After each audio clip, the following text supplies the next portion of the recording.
All right, so then we had a Pinnacle sit-down interview with Jim Ross, although Jim Ross didn't say much. MJF unwrapped a new scarf from Tully. It was a silk version of the exact same Burberry design. Wardlow said that Jericho gave a great promo, but when he got up to Wardlow, he slipped up because he knew he was doing something wrong. MJF listed off Jericho's opponents in AEW and ran down Jericho for wrestling people the fans already wanted to see, and Jericho claimed the popularity for his own. He said he's the one guy Jericho couldn't hold down. The fact that he's great for 25 is horse shit. He's great, period.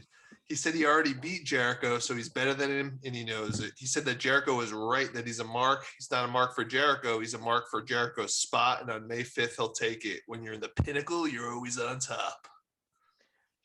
Man, so my only detriment to this was when Wardlow was talking, it took me a minute to be like, why is Wardlow talking ever? Why is anybody except for MJF talking?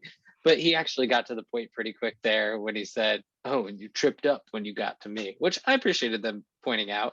And then MJF, I have that the promo is like music.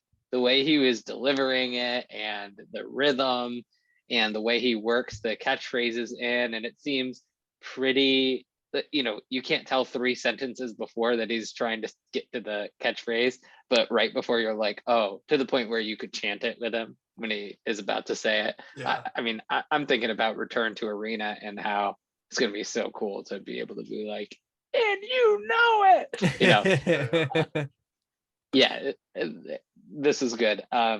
Very different than the Inner Circle promo we'll talk about later, which we can talk about the positives and negatives when we get to that one. But yeah, it was good, man. MJF is a great promo.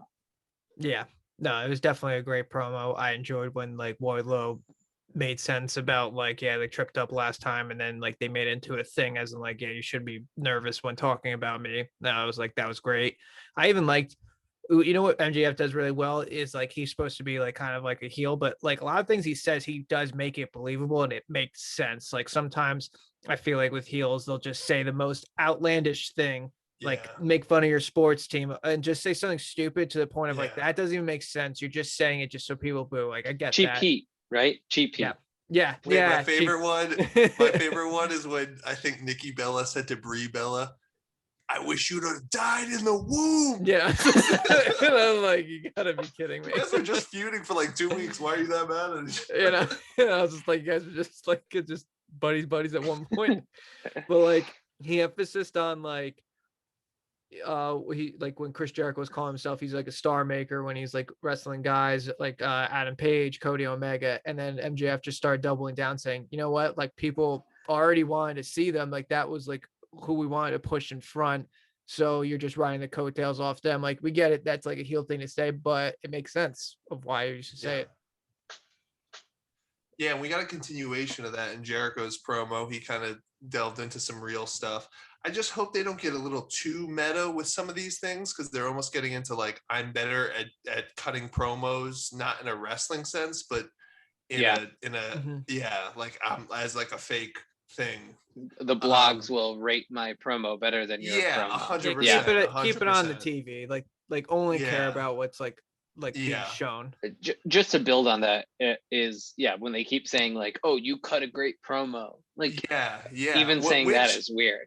Wardlow, I think Wardlow did a good job. He said your promo, you messed up in your promo when you said this in your promo. He said promo like 5 times. I thought this was really good though, and I cracked up. I don't get what this meant, but I know JR is a huge John Wayne fan, but when they were putting this scarf on MJF, he said it's like a scene out of a John Wayne movie, and I didn't understand if that, like, I don't watch enough like old school country movies, like Western movies, where I was like, is that like a thing about like John Wayne getting ready for battle, or is that just like making fun of this is the absolute juxtaposition of like this is the least manly thing compared to John Wayne? I have to think it's that, because JR is that, then that's hysterical. As we just noted, like he's trolling, it seems like a lot of time on commentary. Like when he doesn't love something, he's like, oh, interesting. Yeah. But it's perfect if it's a especially if it's a heel, for him to troll him a little bit, like with a subtle line. Oh, when they're all like, oh, you called it the Immortal promo, and he's like, yeah, I did. Yeah.